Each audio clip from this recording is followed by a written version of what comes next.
আজকে আপনাদের সম্মুখে যে বিষয়টি নিয়ে আলোচনা করব যে আমাদের বর্তমান সমাজের যে অভাবী জীবন এবং রাসূলুল্লাহ সাল্লাল্লাহু আলাইহি ওয়াসাল্লাম এবং তার সাহাবাদের অভাবের জীবন, এই দুইটা জিনিসকে তুলনা করব ইনশাআল্লাহ।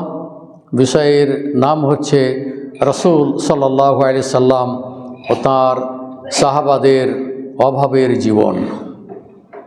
এই শিরোনামে আপনাদের সম্মুখে সূরা দাহার, যেটাকে আমরা সূরাতুল ইনসান বলি, তার 8 এবং 9 নম্বর আয়াত তেলাওয়াত করেছি। সূরা বাকারার 271 নম্বর, এরপরে সূরা হাসরের 9 নম্বর আয়াত এবং রাসূলুল্লাহ সাল্লাল্লাহু আলাইহি ওয়াসাল্লামের বাণী হতে বুখারী 73-76 নম্বর হাদিস। আরও যে হাদিসগুলি নিয়ে আলোচনা করব, বুখারীর 442 নম্বর হাদিস, বুখারীর 37-8 নম্বর হাদিস, বুখারীর 37-97 নম্বর হাদিস, বুখারীর 5-995 নম্বর হাদিস, তিরমিজির 23-52 নম্বর হাদিস। এইভাবে 10-15টি হাদিস আপনাদের সামনে উপস্থাপন করব ইনশাআল্লাহ ধারাবাহিকভাবে, এবং আমার এই সময়ের মধ্যেই ইনশাআল্লাহ আমার এই বিষয়বস্তুকে সমাপ্ত করব বিইজনিল্লাহি তাআলা। আমরা এখন যে যুগে আমরা পদার্পণ করেছি এবং ভবিষ্যতেও মানুষের অবস্থার আরও উন্নতি হতে থাকবে, এমনকি এমন অবস্থা হবে যে আপনি কাউকে দান খায়রাত করতে চাইলে সে আপনার দান গ্রহণ করবে না। সকালে তার প্রয়োজন ছিল, বিকাল যখন আসলো, যখন আপনি তাকে টাকা পয়সা বা খাদ্য দিতে চাইলেন, বলছে না, আমার আর প্রয়োজন নেই। তার মানে বলছে ফায়াফিজুল মাল, মানে সম্পদ উপচে পড়বে প্রত্যেকটা ঘরে ঘরে, প্রত্যেকটা বাড়িতে, এবং পুরো সমাজটাই, এবং সবাই ধনীতে রূপান্তরিত হবে, এই অবস্থা আসবে। তো আমরা আমাদের জীবদ্দশায় যেগুলো আমরা দেখেছি ইতিপূর্বে, যে মানুষের অভাব অনটন আমরা দেখেছি, তারপরে ধারাবাহিকভাবে মানুষের উন্নতি ঘটতেছে।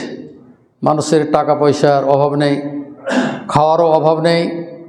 গরিব মিসকিন যারা আছে তারাও না খেয়ে থাকে না, ভাত তারা নিয়মিত খেতে পায়। এমনই এক যুগ ছিল যে সারাদিন কিছু খেতে পেত না, কিন্তু এখন পরিবর্তন হচ্ছে এবং মানুষ এক অপরের প্রতি ইহসানও করছে। দানশীল হিসাবে আপনি দানও করছেন, সহায়তা করতেছেন গরিব মিসকিন ফকির প্রতিবেশী, এবং যারা অভাবী মানুষ তাদেরকেও আমরা কি করতেছেন, দান খায়রাত করছেন। তো এখানে আল্লাহ তাআলা সূরা হাসরের যেটি 9 নম্বর আয়াত, এই আয়াতটির প্রেক্ষাপট অর্থাৎ শানে নজুল যেটি হচ্ছে যে রাসূলুল্লাহ সাল্লাল্লাহু আলাইহি ওয়াসাল্লাম এর জীবন এবং তার সাহাবাদের জীবন সম্পর্কে ইমাম বুখারী রাহিমাহুল্লাহ তাআলা একটি অধ্যায় রচনা করেছে, 63-10 নম্বর অধ্যায়, বাবু কওলিল্লাহি আযজা ওয়া জাল ওয়া ইউসিরুনা আলা আনফুসিহিম ওয়ালাউ কানা বিহিম খাসাসা। বুখারী একটি অধ্যায় যেখানে সূরা হাসরের 9 নম্বর আয়াত নিয়ে এসে অধ্যায়টা রচনা করেছেন, এবং একটি লম্বা হাদিস, যে হাদিসটি 37-97 নম্বর হাদিস। আল্লাহ রসুল সাল্লাল্লাহু আলাইহি ওয়াসাল্লাম তিনি বলতেছেন তার পরিবারের কথা এবং সাহাবাদের কথা। তিনি এখানে একটি লম্বা হাদিস বর্ণিত হয়েছে যে আন্নান নাবিয়া সাল্লাল্লাহু আলাইহি সাল্লাম ক্বাল আতা রাজুলুন আন্নাবিয়া সাল্লাল্লাহু আলাইহি ওয়াসাল্লাম, একদা এক ব্যক্তি আল্লাহ রসুল সাল্লাল্লাহু আলাইহি ওয়াসাল্লামের নিকটে আসলেন। ফাবাআসাহু ইলা ইমরাআতিহি আও নিসাইহি, তিনি তার স্ত্রীদের নিকটে পাঠার পূর্বেই তিনি একজনকে জিজ্ঞেস করলেন যে হাজার রাজুল মাই ইউজিফু আউ ইয়াজুম্মু হাজা, কে এই ব্যক্তির মেহমানদারি করবে। যখন বাড়িতে লোক পাঠালো, বা আসা নবী সাল্লাল্লাহু আলাইহি ওয়াসাল্লাম ইলা নিসাইহি, যখন আল্লাহ রসুল তার স্ত্রীদের নিকটে পাঠালো যে এই লোকটির খাবারের ব্যবস্থা করে দাও, তো তার সহধর্মিনীরা উত্তর দিল, ফাকুলনা মা মাআনা ইল্লাল মা, বলছে আমাদের বাসাতে পানি ছাড়া কিছুই নেই। তারপরে একথা যখন শুনলেন আল্লাহ রসুল সাল্লাল্লাহু আলাইহি সাল্লাম, তখন তিনি বলছেন যে মাইয়া জুম্মো আও ইউজিফো হাজা, এই লোকটির কে আজকে মেহমানদারি করবে এবং এই লোকটিকে কে তার বাড়িতে নিয়ে খাওয়াবে। ফকাল রাজুল মিনাল আনসার, একজন আনসারি সাহাবী বললেন যে আমি এর মেহমানদারি করব, আমি আমার বাসায় নিয়ে যাব। ফান্তালাকা বিহি ইলা ইমরাতিহি, তখন গিয়ে সে তার স্ত্রীকে গিয়ে বলল যে আকরিমি জাইফা রাসূলিল্লাহি সাল্লাল্লাহু আলাইহি সাল্লাম, তুমি রাসূলুল্লাহ সাল্লাল্লাহু আলাইহি ওয়াসাল্লামের মেহমানের তুমি কি করো, সম্মান করো, তার খাদ্যের ব্যবস্থা করো। ওয়াহাইয়ি তুআমাকে, তুমি তোমার খাদ্যের ব্যবস্থা করো মেহমানের জন্য। ও আসবিহি সিরাজাকে, এবং তুমি কি করো, বাতি জ্বালিয়ে দাও। ও নাব্বিবি সিবিয়ানাকে, এবং তোমার বাচ্চাদেরকে কি করো, ঘুমিয়ে দাও। যখন সে বাড়িতে নিয়ে গেল, তখন বলছে যে আকরিমি জাইফা রাসূলিল্লাহি সাল্লাল্লাহু আলাইহি সাল্লাম, তুমি রাসূলুল্লাহ সাল্লাল্লাহু আলাইহি সাল্লামের মেহমানের তুমি কি করো, সম্মান করো, তার খাদ্যের ব্যবস্থা করো। ফকালাত, তার স্ত্রী বললেন যে মা ইনদানা ইল্লা কুত সিবিয়ানি, রাত্রে বাচ্চাদের খাবার ছাড়া আর আমাদেরও খাবার নেই, শুধুমাত্র বাচ্চাদের খাবার আছে। তারপরে তিনি বললেন যে হাইয়ি তো আমাকে, তুমি খাদ্য প্রস্তুত করো, যেটা আছে সেটা মেহমানকে খাও। তারপরে স্বামীর কথা অনুযায়ী ফাহিয়াত তো আমাহা অনাওয়ামাত সিবিয়ানাহা, বাচ্চারা যখন খেতে চেল তাদেরকে ঘুম পাড়িয়ে দিল, মেহমানের খাবার ব্যবস্থা করলো। তারপরে মেহমানদেরকে খাওয়ার জন্য সে প্রস্তুতি গ্রহণ করলো। মেহমানেরা যাতে বুঝতে না পারে যে শুধুমাত্র তাদের খাবারটা আমাদেরকে খাওয়ালো, তারা একটি এমনভাবে স্বামী স্ত্রী অভিনয় করলো যে তারাও যেন খাচ্ছে।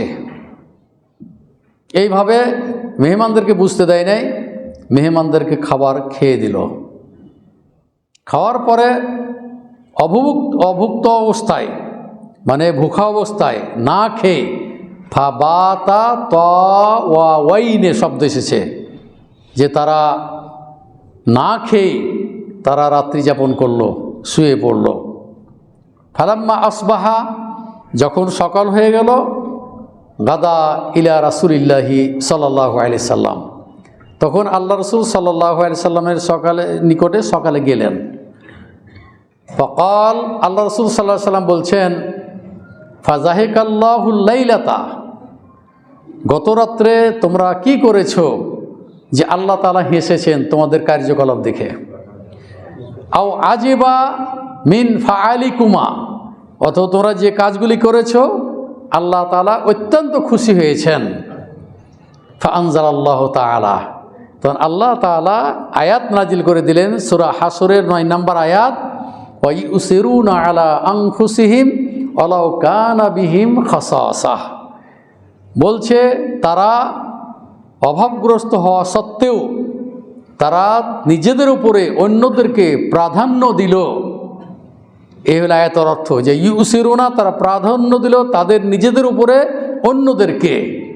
বলছে ওয়ালাউ কানা বিহিম খাসাসা, যদিও তারা কি অভাবী মানুষ, কিছুই নেই, তারপরও কি করলো, অন্যদেরকে অগ্রাধিকার দিল, মেহমানদেরকে খাওয়ালো। আল্লাহ তাআলা এই আয়াত নাজিল করে দিলেন, ওয়া ইউকা শুহা নাফসিহি, যাদেরকে তাদের অন্তরের কার্পণ্য হতে মুক্ত করা হয়েছে, অর্থাৎ যারা বখিল নয়, ফাউলাইকা হুমুল মুফলিহুন, তারা সফল কাম হয়ে যাবে, তারা সফল কাম। তো এখান থেকে বোঝা গেল লম্বা হাদিস, তার প্রেক্ষাপট হলো কোরআনের আয়াত সূরা হাসর 9 নম্বর আয়াত।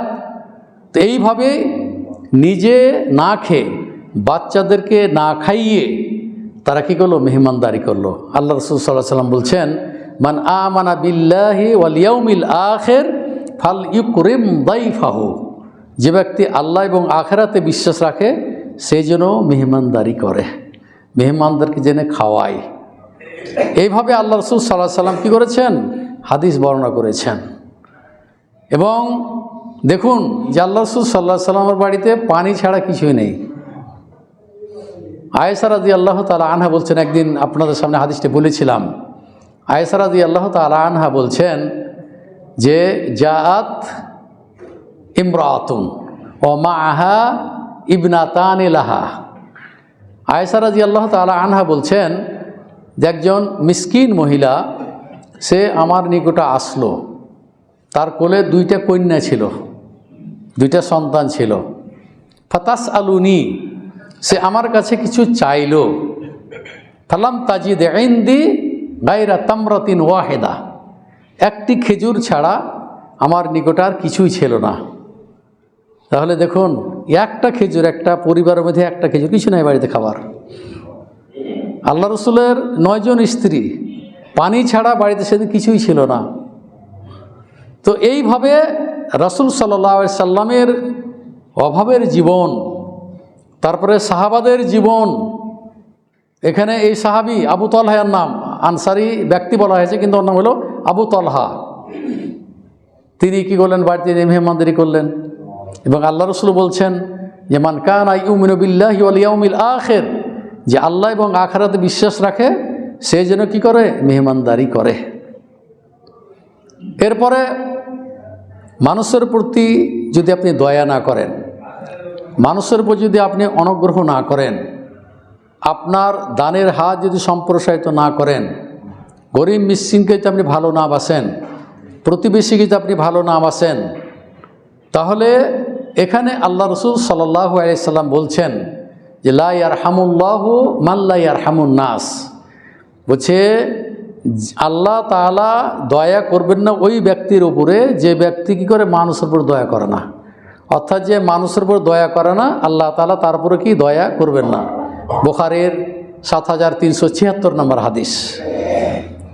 এখানে বোঝা গেল যে মানুষের এক অপরের প্রতি দয়া, অনুগ্রহ এটা থাকা উচিত। যদি না থাকে তাহলে সমাজ বিভক্ত হয়ে যাবে।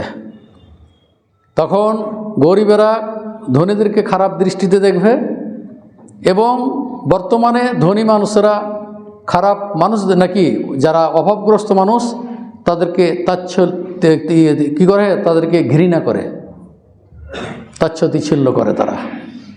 কিছু সংখ্যক লোক, সবাই না, কিছু সংখ্যক লোক এগুলো করে। অথচ কোরআনের আয়াত সূরা দাহার, যেটাকে সূরাতুল ইনসান বলা হয়, আরাবিয়ানরা সূরাতুল ইনসান, আমার দেশে বলা হয় সূরাতুদ দাহার। তো এখানে কেন যে মিসকিনদেরকে খাবার মানুষ দেয়, গরিব মানুষকে, যারা অভাবী মানুষ তাদেরকে সহায়তা কেন করে?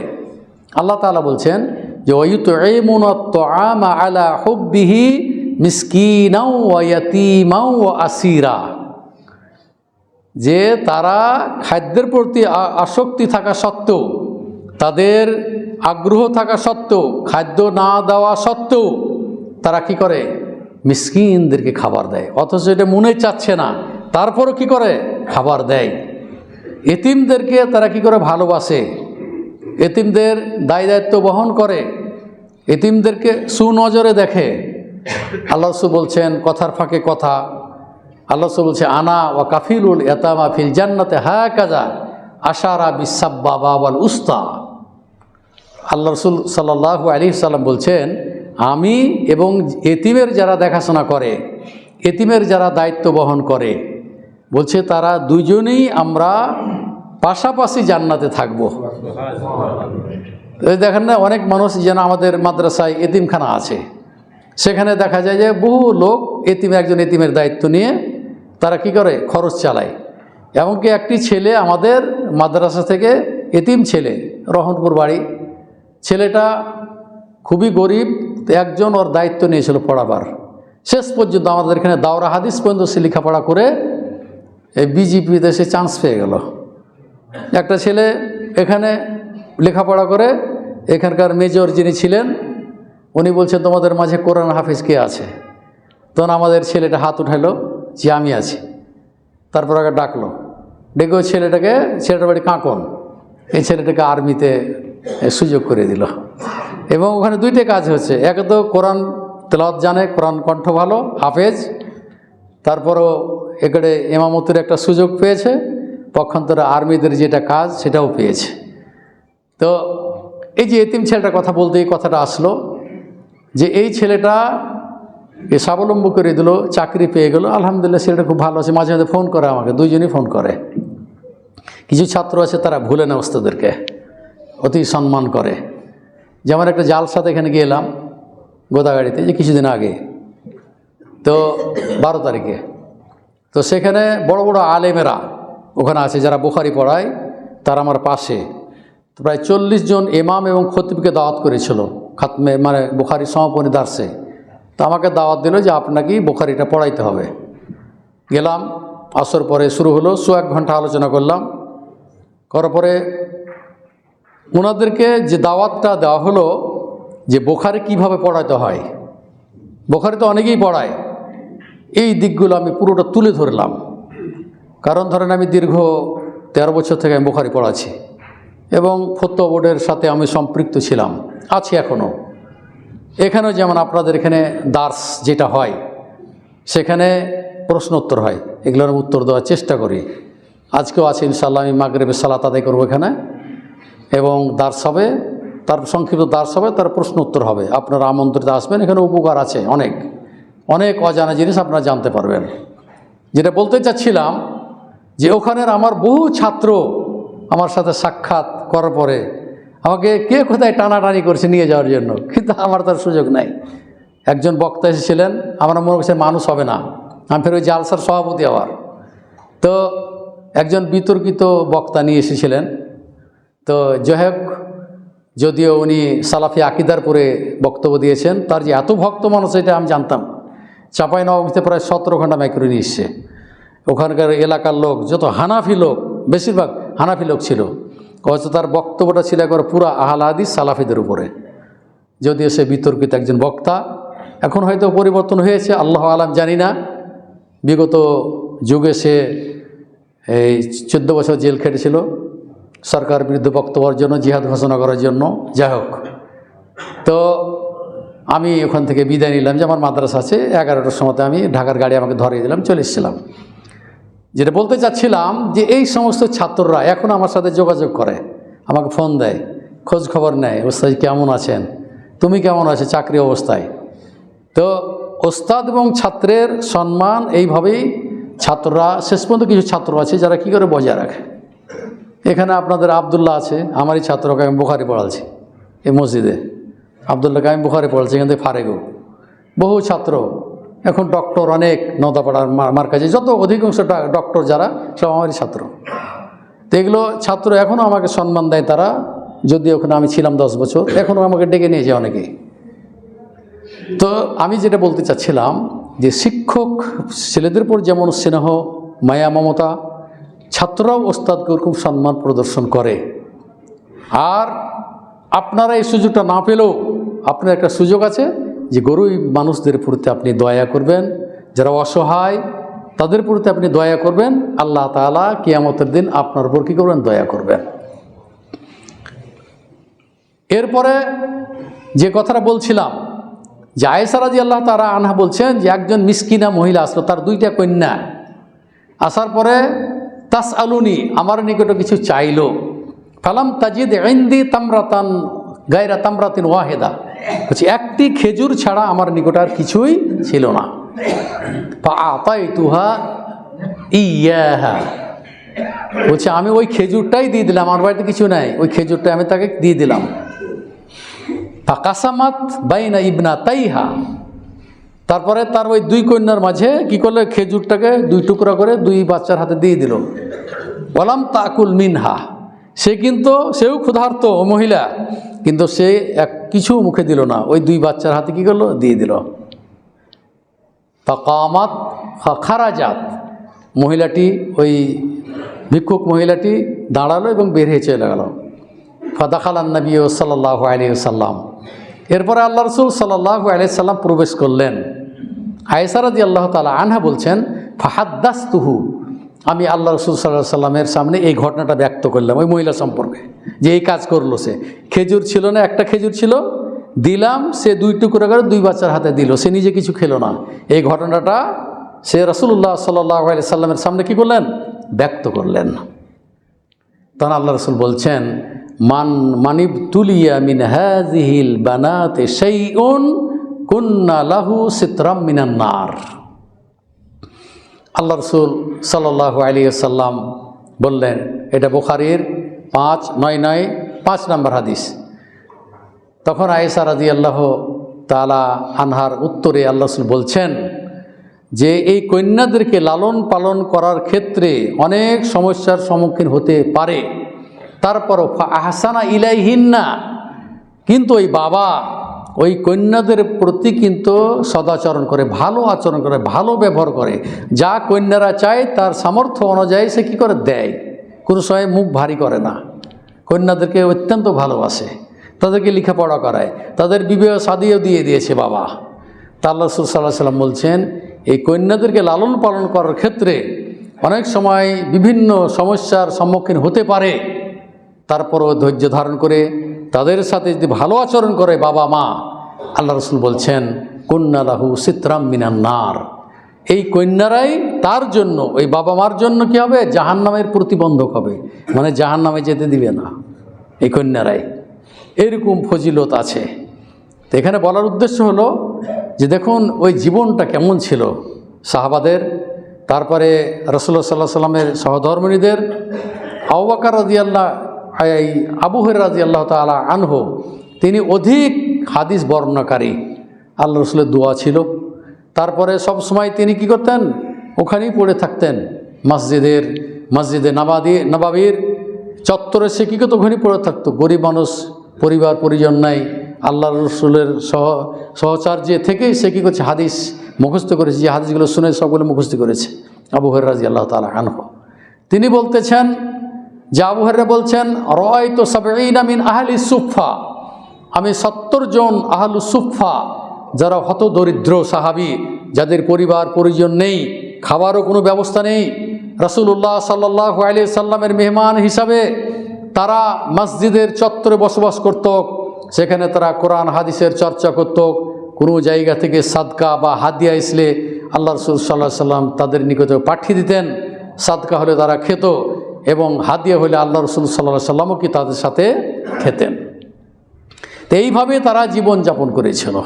তা আবু হুরায়রা রাদিয়াল্লাহু তাআলা আনহু বলছেন যে এমনই অবস্থা ছিল যে মানুষের একটি চাদর, একটি লুঙ্গি, একটি হয়তো জুব্বা, এই কাপড়গুলি ছিল যেগুলো কোনো সময় দেখা যায় যে পার গোছা পর্যন্ত এত ছোট, তারপরে দেখা যাচ্ছে যে একেবারে ছোট কাপড়, তখন ওই কাঁধে বেঁধে বাচ্চাদের যখন যে মুসলমানে দেয় যেভাবে জড়িয়ে ধরে হাঁটে, ঠিক বড় মানুষদের একই অবস্থা ছিল, কাপড়ের অভাব ছিল। এই কারণে তারা কি করত, বলছে ফা ইয়াজমাউহু বিয়াদাইহি, বলছে দুই হাতে ওটাকে তারা গুটিয়ে হাঁটত, হাত্তা লা তুরা আওরাতাহুম, যাতে করে তাদের লজ্জাস্থান যাতে খুলে না যায়, এই ভয়ে তারা কি করত, এইভাবে ধরে হাঁটত আর কি। তো একটি কাপড়, এখন মানুষের কাপড়ের অভাব নাই, এমনি গরিব মানুষগুলো গল্প করে বলছে আমার 12-14টা পাঞ্জাবি আছে, 7-8খান লুঙ্গি আছে। তো এরকম অবস্থা এখন, অথচ তখন একটাও কাপড় ছিল না যে কাপড় পরিধান করার মতো নয়, যে লজ্জাস্থান খুলে যাওয়ার ভয় থাকতো, তখন তারা ওই হাতে ধরে এইভাবে হাঁটত আর কি। তো এইভাবে জীবনযাপন করেছেন সাহাবারা। এটা হলো বুখারীর 442 নম্বর হাদিস। এরপরে আবু হুরায়রা রাদিয়াল্লাহু তাআলা আনহু বলছেন যে ইলতাজামতুন নবিয়্য সাল্লাল্লাহু আলাইহি সাল্লাম, আমি আল্লাহ রাসূল সাল্লাল্লাহু আলাইহি সাল্লামের সংস্পর্শেই থাকতাম সব সময়তেই। তো বলছে লা আকুলুল খামির, বলছে কোনোদিনই ভালো রুটি আমি খেতে পাই নাই, কোনোরকম খাওয়ার মতো কিছু রুটি পেতাম যেটা খাওয়ার উপযুক্ত নয়। বলা আলবাসুল হারির, এবং ভালো কোনো কাপড় পরিধান করার মতো আমি কোনো সময় কাপড় পরিধান করতে পারি নাই। উলসেকু বিল হাসবা, উলসেকু বাতনি বিল হাসবা, ক্ষুধার তাড়নায়। বলছি এমনই অবস্থা হতো যে ক্ষুধা যখন লাগে, কিছু না খেতে পায়, তখন পেট কিন্তু লাফায়, তখন আরও কষ্ট লাগে। যার পরে উনি বলছেন যে উলসেকু বিল হাসবা, তখন আমি পাথর দিয়ে আমার পেটটাকে আমি চাপিয়ে দিতাম, পাথর দিয়ে এভাবে পড়ে থাকতাম আমি। ও আস্তাকরিউর রাজুলা আল আয়া, এবং কেউ রাস্তা দিয়ে হাঁটলে আমি চেষ্টা করতাম তাদের কী করে মনোযোগ আকৃষ্ট করার জন্য আমার প্রতি। তো বলছে কেউ যেন আমার কাছে যদি চায় তাহলে কোরআন তেলাওয়াত শুনতে চায়, তাহলে আমি শোনাবো, তাহলে আমাকে সাথে করে নিয়ে যাবে। ফায়ান কালিবুনি ওই তো এমনি, তাহলে আমাকে নিয়ে যাবে, দিয়ে আমাকে কিছু হয়তো খাবার খাদ্য দিবে। এবার আবু হুরায়রা রাদিয়াল্লাহু তাআলা আনহু বলছেন যে খায়রুন নাস লিল মাসাকিন, মিসকিনদের জন্য সর্বোত্তম একটি ব্যক্তি ছিল, সেটা হলো জাফর ইবনে আবি তালেব, আলী রাদিয়াল্লাহু তাআলা আনহুর ভাই। যেখানে ইথিওপিয়াতে পাঠাচ্ছিল আল্লাহ রাসূল, যখন মক্কায় মুসলমানদের উপর যখন নির্যাতন শুরু হলো, তখন জাফর ইবনে আবি তালেবের সাথে তখন ওই নারীদেরকে এবং ছোটো বাচ্চাদেরকে, দুর্বল মানুষ, তাদেরকে ইথিওপিয়া পাঠিয়ে দিয়েছিল। তো সেই জাফর ইবনে আবি তালেব তিনি দরিদ্র মানুষের প্রতি এত তিনি দয়াশীল ছিলেন, তিনি বলছেন খায়রুন নাস, মানুষের মধ্যে সর্বোত্তম ব্যক্তি হলো মিসলিল মিসকিন, মানে মিসকিনদের জন্য জাফর ইবনে আবি তালেব। তো বলছে ফায়ান কালিবু বিনা, সে আমাদেরকে সাথে করে নিয়ে যেত। ফায়ুতঈমুনা মা কানা ফি বাইতিহি, বলছে তার বাড়িতে যা কিছু থাকতো আমাদেরকে নিয়ে যেয়ে খাওয়াতো।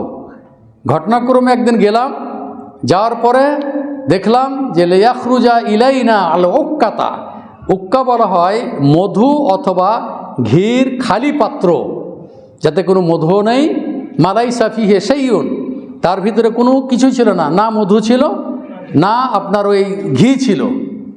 তো ওই পাত্রটা আমাদেরকে দিল, বাড়ির মধ্যে কিছু ছিল না, দেখেন না কিছু সাহাবী, কিছু নেই বাড়িতে, ওই খাবার জিনিস যে আঁঠোয়ার ভিতর কিছু নাই, মধুও নাই, ঘিও নাই, কিছু ওইটাই দিল আমাদেরকে। তারপরে ফানাশতাক্কুহা, তখন সেটাকে আমরা ভেঙে ফেলাম। ওয়ানাল আকুহা মা ফিহি, তখন আমরা ওই পাত্রটাকে চেটে চেটে খেলাম, দিয়ে পানি খেলাম। তাহলে দেখুন একজন সাহাবী, কত বড় মাপের সাহাবী, সবচেয়ে বেশি হাদিস বর্ণনা করেছে আবু হুরায়রা রাদিয়াল্লাহু তাআলা আনহু। আরও বহু ঘটনা আছে। একজন জাফর ইবনে আবি তালেব, তার বাড়িতে কিছু নেই, কিন্তু তার দয়া ফকির মিসকিনদের প্রতি, যার কারণে ওদেরকে সাথে করে নিয়ে যেয়ে যা থাকতো বাড়িতে তাই খাওয়াতো। এখন আমাদের সমাজের সাথে যদি আমরা তুলনা করি, কিন্তু দেখবেন যে পুরো ভিন্ন চিত্র, কোনো মিল নেই। এর ভিতরে আপনার জন্য সুসংবাদ রয়েছে। আল্লাহ রাসূল বলছেন, এই হাদিস বলি আমি আর বক্তব্য শেষ করব। আল্লাহ রাসূল বলছেন আল্লাহুম্মা আহইনি মিসকিনান, হে আল্লাহ তুমি আমাকে মিসকিন অবস্থাতেই বাঁচিয়ে রাখো। ও আমিতনি মিসকিনান, এবং মিসকিন অবস্থাতেই তুমি আমার মৃত্যুবরণ করিও। ওয়াহশুরুনি ফি জামরাতিন ফিল মাসাকিন, এবং কিয়ামতের দিন দরিদ্রদের কাতারে যেন আমি থাকতে পারি, আল্লাহ তুমি সেই ব্যবস্থা করে দাও আমাকে। তো আয়েশা রাদিয়াল্লাহু তাআলা আনহা বলছে, ক্বালাত, আয়েশা রাদিয়াল্লাহু তাআলা বলছে, লিমাযা ইয়া রাসূলুল্লাহ, আপনি কেন মিসকিন হতে চাচ্ছেন, মিসকিন অবস্থায় মরতে চাচ্ছেন, মিসকিনদের সাথে হাসর নাসর করতে চাচ্ছেন, কারণটা কি? তিনি বলছেন ইন্নাহুম ইয়াদখুলুনাল জান্নাহ ক্বাবলা আগনিয়াইহিম 40 খরিফান। আল্লাহ রাসূল সাল্লাল্লাহু আলাইহি ওয়াসাল্লাম বলছেন যে ধনীদের পূর্বে 40 বছর আগেই এই সমস্ত গরিব, যারা আল্লাহ ভীতু, যাদের ভিতরে আল্লাহ ভীতি আছে, যারা আল্লাহর আইনকে মানে, যারা ইবাদত বন্দিকে করে, এই ধরনের মিসকিন বলা হচ্ছে ধনী মানুষদের 40 বছর পূর্বে, যাদের 500 বছর আছে, 40 বছর পূর্বে তারা জান্নাতে প্রবেশ করবে। বলছে ইয়া আয়েশা, বলছে আয়েশা লা তারুদ্দিল মিসকিন, তুমি মিসকিনদেরকে তোমার দরজা থেকে বিতাড়িত করিও না, কিছু দিয়ে হলেও তাদেরকে সন্তুষ্ট করে পাঠিয়ে দিও। তারপরে বলা হচ্ছে যে ওয়ালা ওয়া আহাব্বি আল মিসকিন, তুমি মিসকিনদেরকে ভালোবাসিও। তুমি মিসকিনদেরকে ভালোবাসিও। ওয়াকাররিবিহিম, এবং মিসকিন যারা অসহায়, যাদের জায়গা জমি নাই, বাড়ি ঘর নেই, পারলে থাকার ব্যবস্থা করে দিও।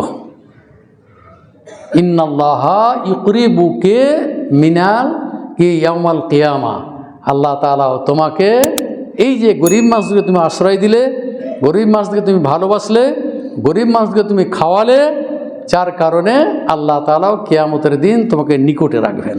তার মানে জান্নাতে তোমাকে তোমার ব্যবস্থা করে দিবেন। এই জন্য যারা অসহায় মানুষ, গরিব মানুষ, তাদের পাশে দাঁড়াবেন। ফকির মিসকিন, এমনও মানুষ আছে যে ভিক্ষা করতে পারে না, তাদের একটা রিক্সার ব্যবস্থা করে দিলেন, হয়তো একটা কিছু করে দিলেন।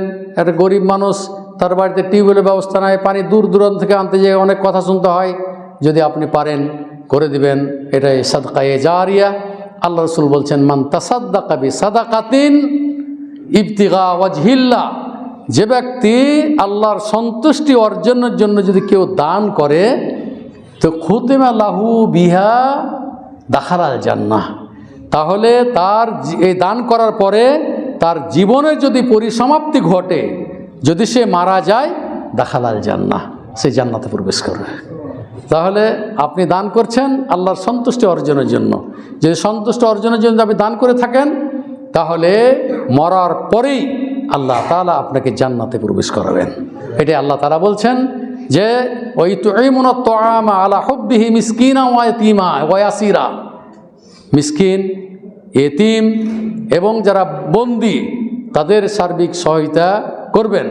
এরপরে বলা হচ্ছে যে আমি এটা দিই, ইন্নামা নুতঈমুকুম লিওয়াজহিল্লাহ, আমি একমাত্র গেলে দিই আল্লাহর সন্তুষ্টি অর্জন করার জন্য। ওয়ালা নুরিদু মিনকুম জাযাআন ওয়ালা শুকুরা, কিন্তু যাকে আমি দিলাম তার কোনো বিনিময় আমি গ্রহণ করব না, এবং তার কৃতজ্ঞতাও আমি চাই না। একমাত্র আমি করতেছি আল্লাহর সন্তুষ্টি অর্জন করার জন্য। যা হোক, যেটাই করবেন আল্লাহর সন্তুষ্টি অর্জনের জন্য করবেন।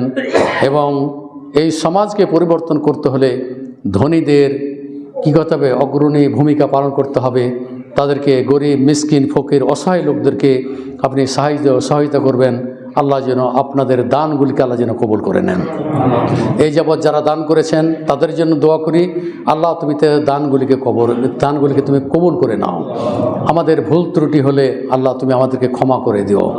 আমাদের মাঝে অনেক অসুস্থ ভাই আছে, তাদের সুস্থতার জন্য দোয়া করি, আল্লাহ তুমি তাদেরকে দ্রুত সুস্থতা দান করো।